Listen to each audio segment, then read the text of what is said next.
और ललित बाबू जी थे तो हमारे ससुर जी। हाँ, आपके पापा जी के साथ ही पढ़ते थे ललित बाबू।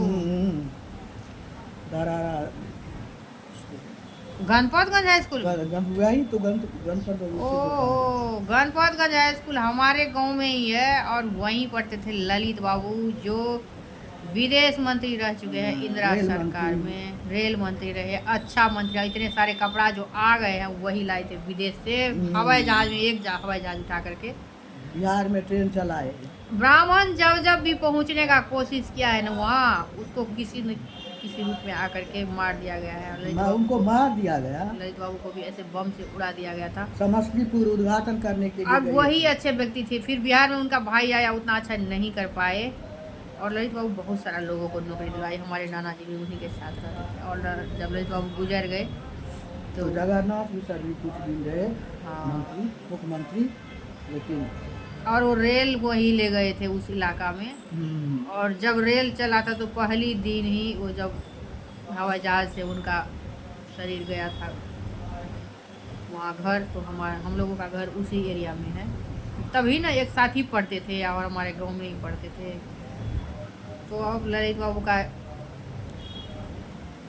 तो नाम भूल गए हैं सब, लेकिन बहुत कलेवर नेता थे, बहुत अच्छा नेता थे। और तभी से बीजेपी के पार्टी पकड़ी से लगता है हमारे नाना ससुर और बीजेपी का दामन था, तो बोल रहे थे कि जरूर एक दिन प्रधानमंत्री बनेगा, ये बीजेपी वाला बहुत आगे जाएगा। और वो देखे भी, अभी हाल फिलहाल में 1-2 साल पहले 91 साल के उम्र में वो गुजर गए हैं। मुरली मनोहर ज्योति के साथ जेल में भी रहे हैं। भारत जब आज़ादी के आंदोलन में बहुत दिन तक।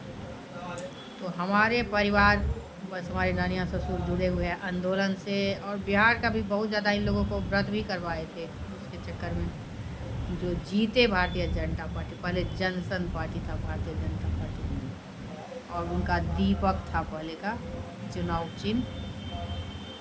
और अटल जी भी के साथ थोड़े 3 महीने तक नाना ससुर जी रहे थे जेल में। और मेहनत एक दिन जरूर काम नाम करता है, फल देता है।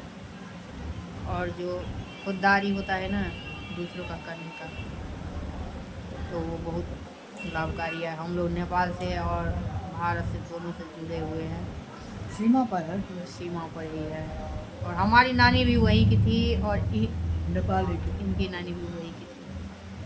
हरे कृष्णा हरे